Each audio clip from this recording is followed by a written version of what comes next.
Eclesiastes 5:10 diz assim: quem ama o dinheiro, jamais dele se fartará. E quem amar a abundância, nunca se fartará da renda. Também isto é vaidade. O que é que nós estamos conversando em Lagoinha, São Miguel Paulista? Aos domingos, quando eu estou dentro da escala para poder conversar aos irmãos, o que Deus colocou em meu coração para que viéssemos refletir é sobre o assunto que os irmãos já têm conhecimento, que é a prosperidade. O que é que nós temos falado até aqui? Até aqui, nós temos falado sobre a verdadeira prosperidade. Então, estamos tentando, sim, desmistificar aquela chamada teologia da prosperidade que está impregnada em território nacional, tentando, então, à luz das Sagradas Escrituras, entender qual é ou quais são as verdadeiras ou a verdadeira prosperidade. Partindo então desse pressuposto, nós já vimos que, segundo Salomão, a verdadeira prosperidade é uma riqueza intangível, é a sabedoria. Segundo Jesus, nós analisamos em um outro momento que a verdadeira prosperidade é juntar tesouros no céu. Segundo Paulo, vimos que a verdadeira prosperidade é a piedade e o contentamento. Vimos ainda com Deus nosso Pai, nós aprendemos que a verdadeira prosperidade, ela é a generosidade. E por último, nós falamos que a verdadeira prosperidade está pautada na contemplação do nosso Deus, bem como da sua glória, que Ele não compartilha com ninguém. Quem vê Deus, quem percebe Deus, quem sente Deus, quem vive com Deus, quem contempla Deus, ele se sente pleno, e nisso está então a verdadeira prosperidade. E quero agora então sair um pouco disso que estamos falando. O que estamos falando é a verdadeira prosperidade, e falar então desse cunho de prosperidade, e tentar entender por que às vezes não dá certo para nós determinadas bênçãos, porque não avançamos, porque não progredimos, porque até agora nós entendemos o que é a verdadeira prosperidade. Mas há um determinado momento que você pode parar e refletir e pensar: mas eu tenho feito determinada coisa e outra coisa não tem acontecido em minha vida, mesmo fazendo as coisas certas. Por isso, li Eclesiastes capítulo de número 5 e verso de número 10, porque este versículo ele muito me intriga, e eu quero ler novamente, fazer menção de Eclesiastes 5:10, que diz: quem ama o dinheiro, jamais dele se fartará, e quem amar a abundância, nunca se fartará da renda. Também isto é vaidade. Confesso que reli, já li novamente, eu conheço esse versículo de cor e salteado, e ele sempre me intrigou. A priori, este versículo está atrelado, casa, anda de mão junto, com o versículo do apóstolo Paulo, onde Paulo, quando escreve ao seu discípulo Timóteo, na primeira carta, no verso 6, no capítulo 6 e verso 10, Paulo assim diz: porque o amor ao dinheiro, voltemos a Eclesiastes, quem ama o dinheiro, e Paulo diz, porque o amor ao dinheiro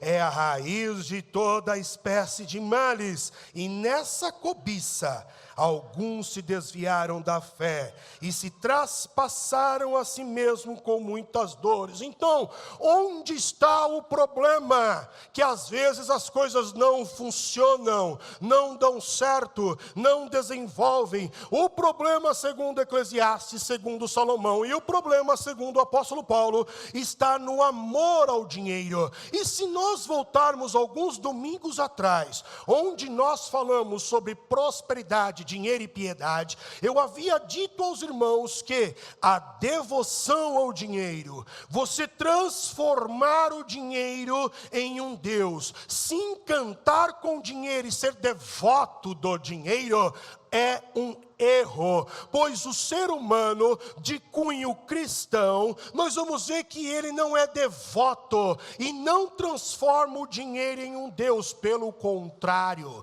o seu Deus não é o dinheiro, o seu Deus não são as entranhas, o nosso Deus é o Criador de todas as coisas. Logo, onde é que podemos errar? A priori, no amor ao dinheiro. E este verso, mesmo que pequeno, casado com o do apóstolo Paulo, ele traz muitas lições que acredito que podem modelar o meu, o teu, o nosso entendimento, a nossa conduta, para que você e eu possamos andar de modo ainda mais correto, e aí sim, quem sabe, as consequências elas serão boas. Então, que erros eu posso caracterizar? O primeiro erro que eu vejo através desse versículo é que o dinheiro ele traz um falso sentimento de segurança.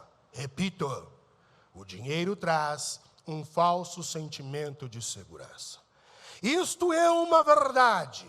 Quando a tua conta está gorda, quando você tem recursos financeiros, denominado dinheiro abastado, você se sente seguro. Seguro ao ponto de você achar que qualquer coisa que acontecer na sua vida, na sua família, no seu país ou no mundo, não vai te atingir, porque você tem o recurso.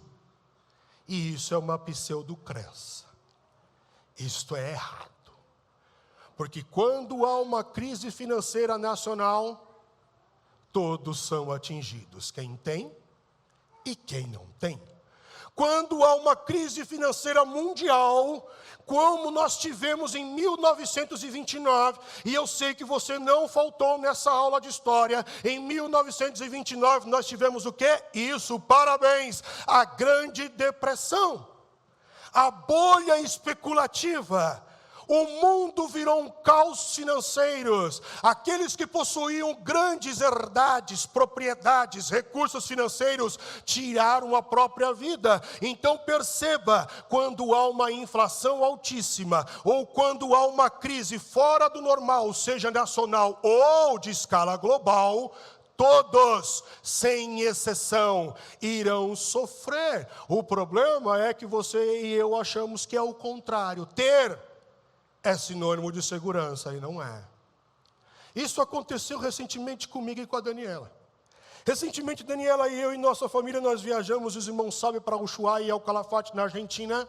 E os irmãos sabem que o peso argentino está muito desvalorizado em relação ao real. Para os irmãos terem uma ideia, 1.000 pesos argentinos equivale a R$6. Repito, R$6, arredondando números, equivale a 1.000 pesos argentinos. Então perceba como a moeda argentina, ela está desvalorizada. E logo, já que eu estou indo para lá em viagem de férias, eu vou levar uma quantia, que ao meu ver era considerável, para trazer a Argentina na mala. Só que não. Só que não. Eu achei que estava seguro. Só que não. Quando chegamos lá, que eu falei, eu vou levar presente para todo mundo. A Daniela falou, vou levar para todos os meus irmãos. A gente achou que ia, mas não foi. Para os irmãos terem uma ideia, prato de comida no almoço, onde nós pagamos aqui R$35, por exemplo, lá a gente estava pagando em um prato, ou no mesmo prato, R$90.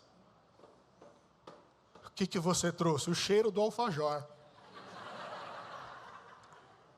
Não deu para trazer nada. A gente tem a ideia, ou a pseudocrença, de que ter o recurso, você está seguro. E quando nós chegamos a um determinado restaurante, que eu tirei o dinheiro para poder pagar, e era muito dinheiro, era um bolo assim, aí o cara que estava ao meu lado era um brasileiro, ele falou, está vendo aqui, a gente dá muito dinheiro, mas não vale nada. Quando tem crise, não importa se tem ou se não tem o recurso financeiro denominado dinheiro, todos irão sofrer. Por isso, você e eu não podemos ser devotos, transformar o dinheiro em um Deus, porque a nossa esperança está em Deus, Criador dos céus e da terra. É assim que escreve o salmista do Salmo 20, verso de número 7. Uns confiam em carros e outros em cavalos, mas nós não confiamos no dinheiro, não confiamos nos bens, não confiamos nas verdades, não confiamos nas propriedades, não confiamos em cavalos, em carruagens, nós confiamos em um, e nós fazemos menção deste um. E quem é este um? O Deus Criador dos céus e da terra. A nossa segurança tem que estar em Deus. Ele não vai deixar faltar o pão, Ele vai suprir, Ele vai motivar o coração de pessoas. Então, pastor, o que é o dinheiro? Porque infelizmente na teologia da prosperidade nós estamos deificando Deus. O que é deificar um objeto? É transformar o objeto em divino. Nós estamos colocando o dinheiro como se fosse a prioridade da nossa vida, a motivação da nossa existência. Então o que é o dinheiro? O dinheiro, ele é um meio.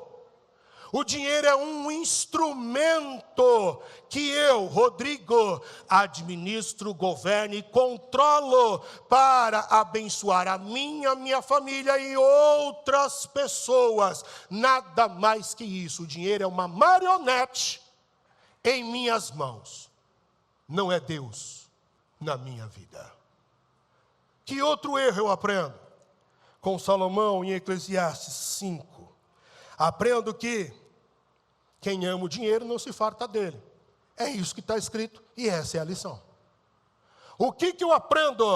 Aprendo que quem ama o dinheiro não se farta dele, porque quando falamos de fartura ou de se fartar, estamos falando de estar pleno. Come mais um pouco aí, não, eu estou satisfeito, eu estou cheio, eu estou farto. Por isso você não come mais.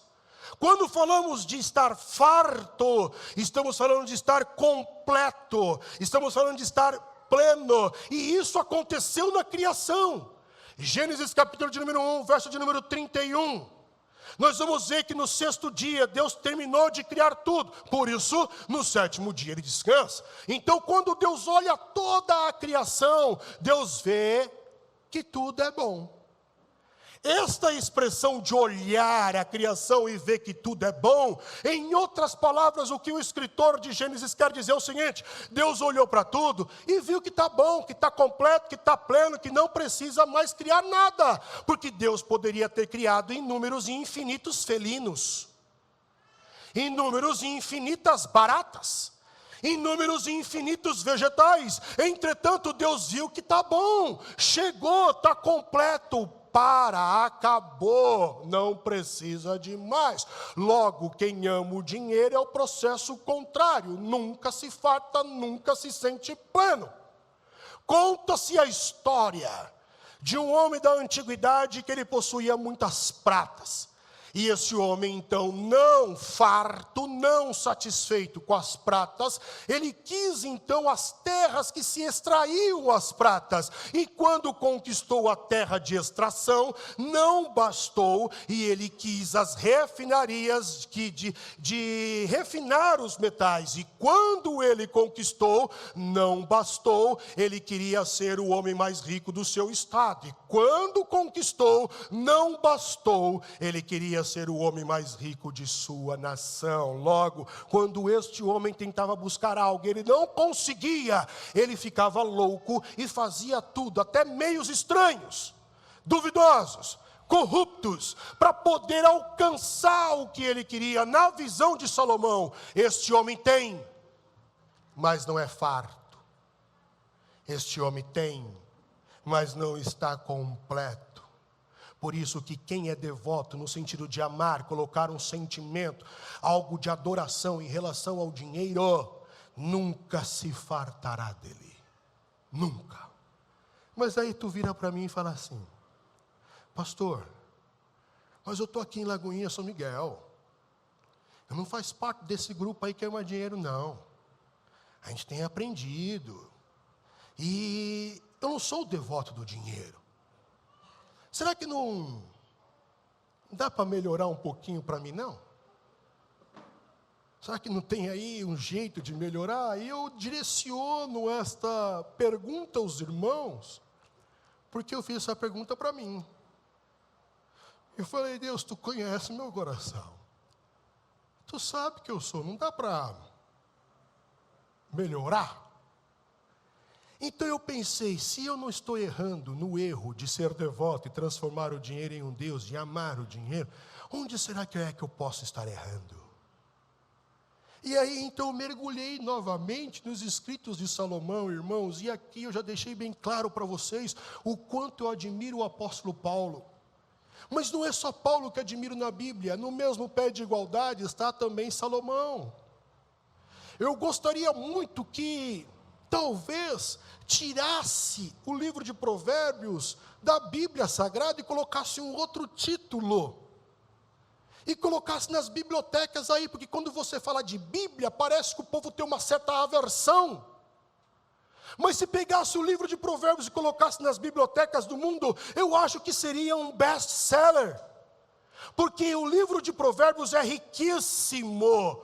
Então, para a gente tentar fazer com que os outros entendam, eu acredito que poderíamos talvez ter essa brilhante ideia, mas eu repito, no livro de Provérbios, na Bíblia Sagrada, há lições riquíssimas, para que a minha vida e a tua vida seja melhor.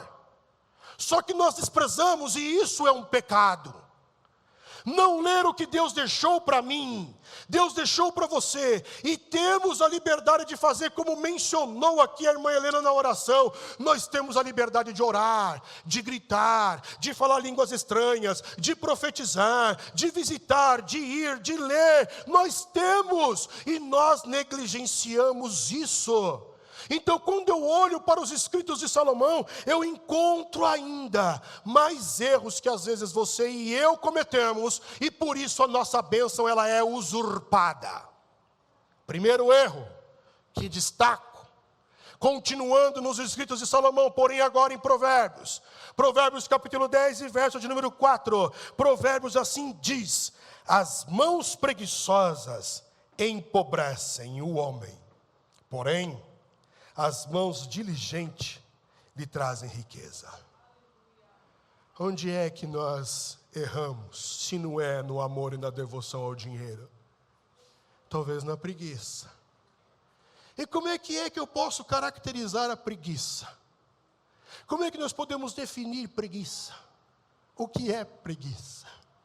A preguiça é a aversão a tudo aquilo que dá trabalho.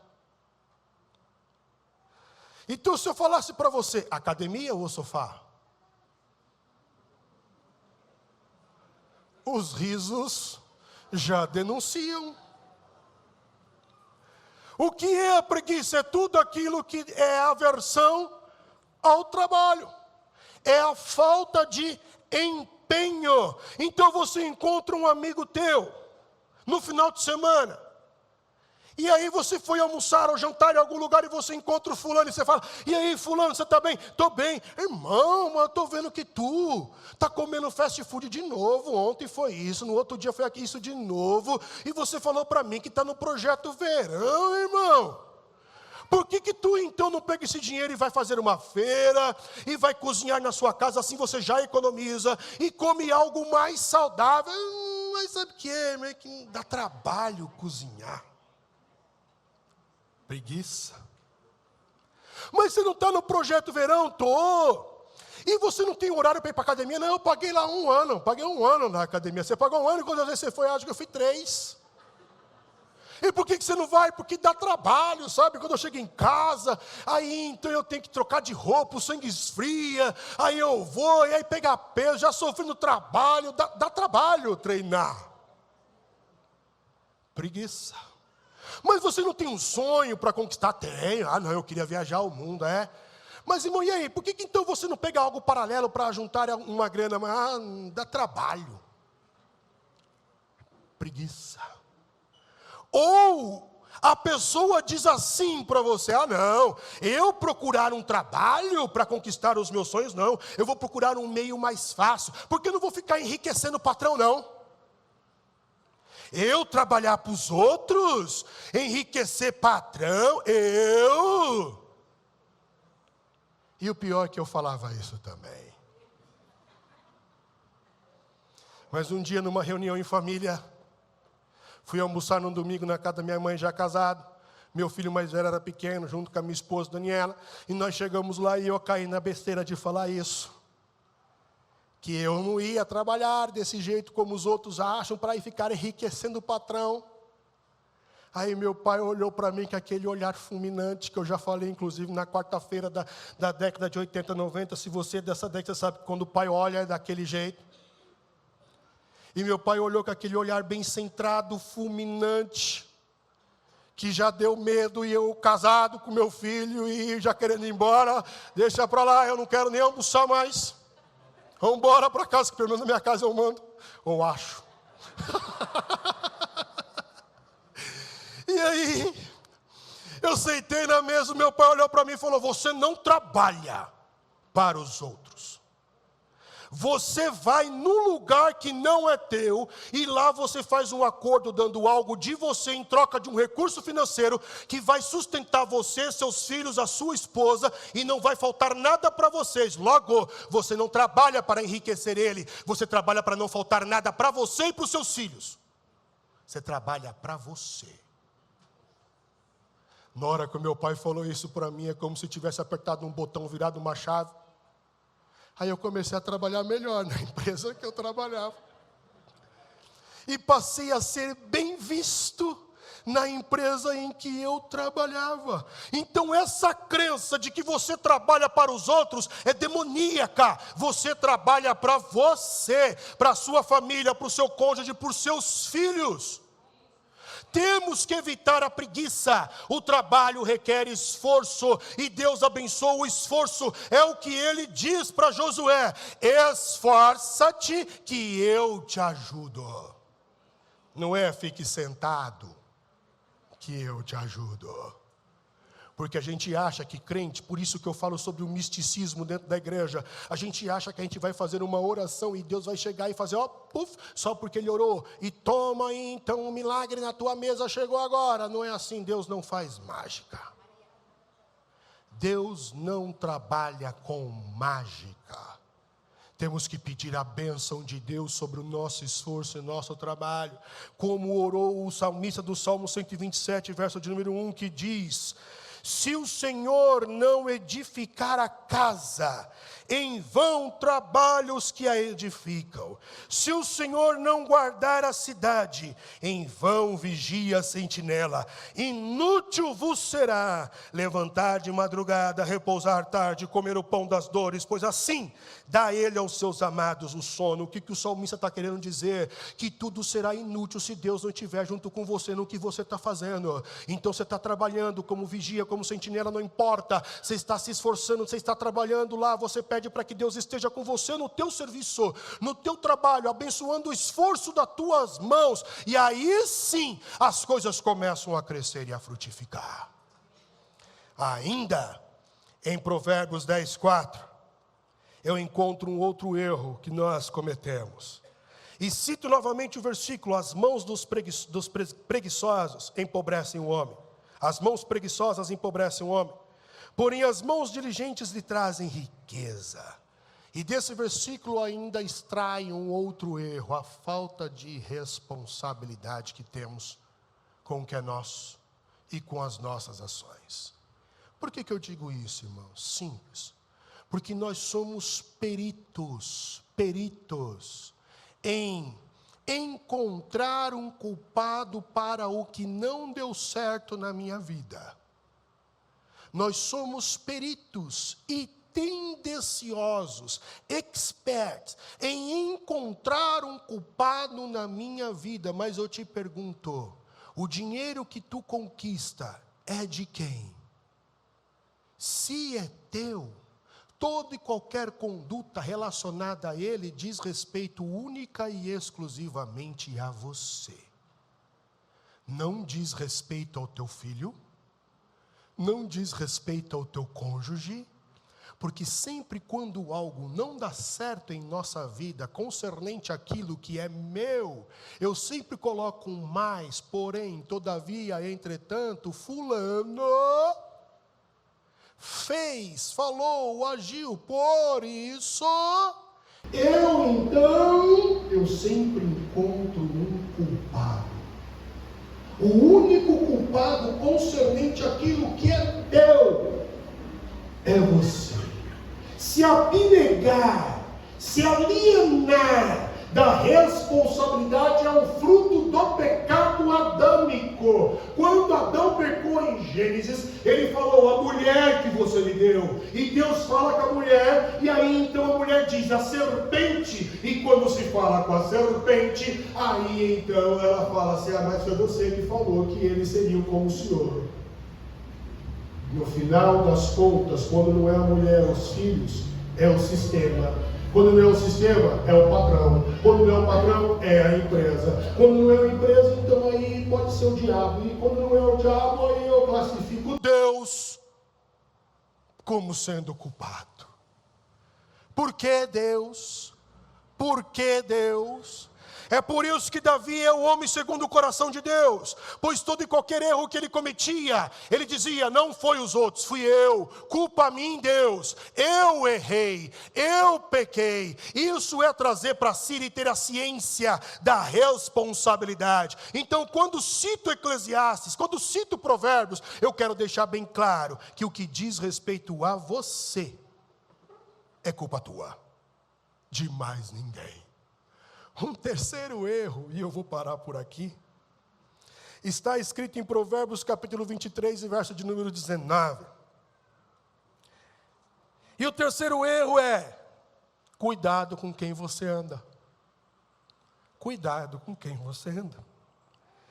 E Salomão então escreve em Provérbios 23, 19, vê se isso não é muito real, presente.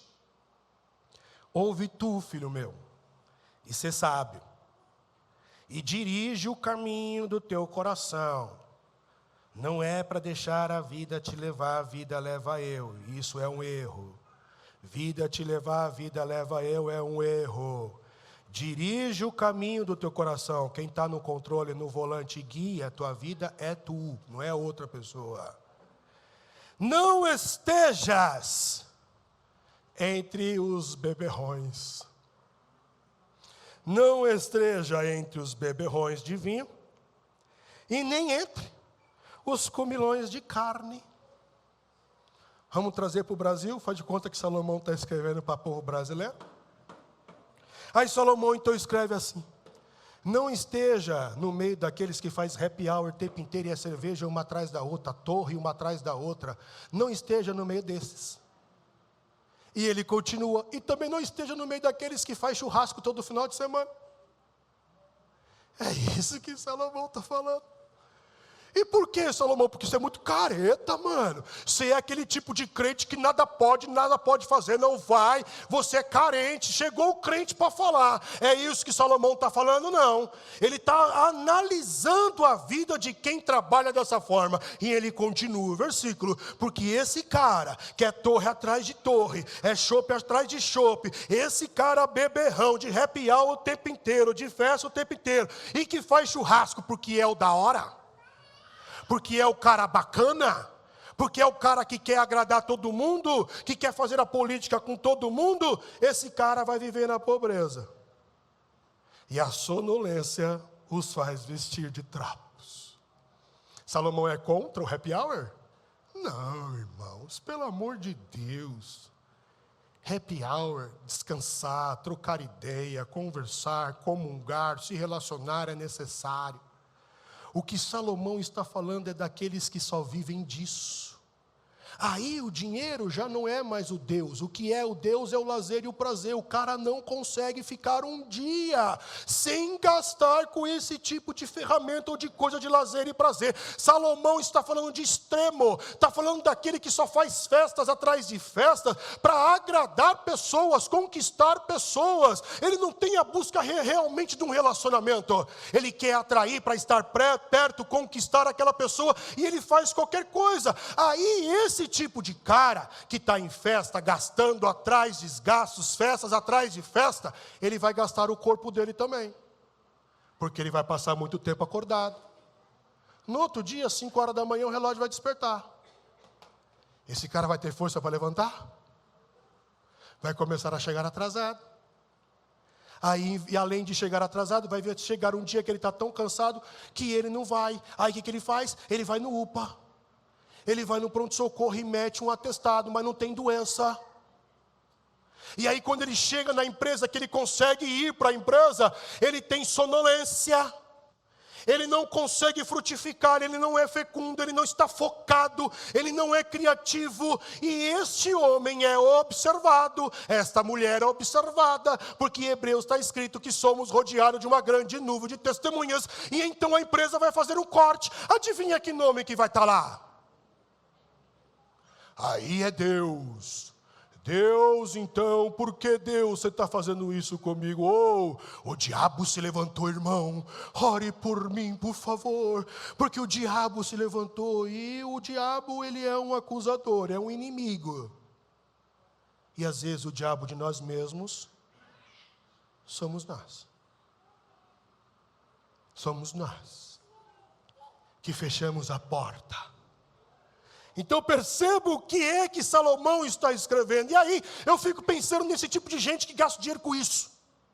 O tempo inteiro, de forma extremista. Aí surge uma oportunidade. A empresa faz um sorteio. Uma viagem para você e mais um acompanhante. O hotel pago. Traslados para os pontos turísticos pago. 3 refeições diárias paga. A única coisa que você tem que pagar é a sua ida e a sua vinda. Aí esse cara que tem essa oportunidade de viajar para fora do Brasil ou dentro do Brasil para um ponto turístico legal, ele vai falar assim: puxa, eu perdi a oportunidade porque estou quebrado. Passa para outro. E por que está quebrado? Bateu a oportunidade. Mas por que está quebrado? Então, eu tenho muitos erros ainda a falar, mas não posso colocar tudo agora. Domingo que vem eu vou continuar falando sobre possíveis erros que usurpam as nossas bênçãos. Mas para finalizar a mensagem de hoje, eu quero citar o que Deus falou para Josué no capítulo de número 1 e verso de número 7, que diz assim: tão somente esforça-te e tem muito bom ânimo, porque Deus sabe que é trabalhoso. Tão somente esforça-te e tem muito bom ânimo, para teres o cuidado de fazer conforme toda a lei que o meu servo Moisés te ordenou. Dela não te desvies, nem para a direita e nem para a esquerda, para que prudentemente te conduzas, por onde quer que andares. Não se aparte da tua boca o livro desta lei, antes medita nele de dia e de noite, para que tenhas cuidado de fazer conforme a tudo quanto nele está escrito, porque então farás prosperar o teu caminho e serás bem-sucedido. Não te mandei eu? Esforça-te e tem bom ânimo. Não temas e não te espantes, porque o Senhor teu Deus é contigo por onde quer que andares. Irmão, não precisa de Deus ficar usando profeta para falar que Ele é contigo, está escrito. Não precisa. Para de ficar correndo atrás de profeta para ver o que é que Deus fala, usando a Bíblia como se fosse um outro tipo de religião. Para com isso. Não é necessário, isso já está escrito. Deus é contigo. Só que também existe um mandamento: se esforce e zele por cumprir o que você está aprendendo, que aí o teu caminho irá prosperar. Que Deus os abençoe.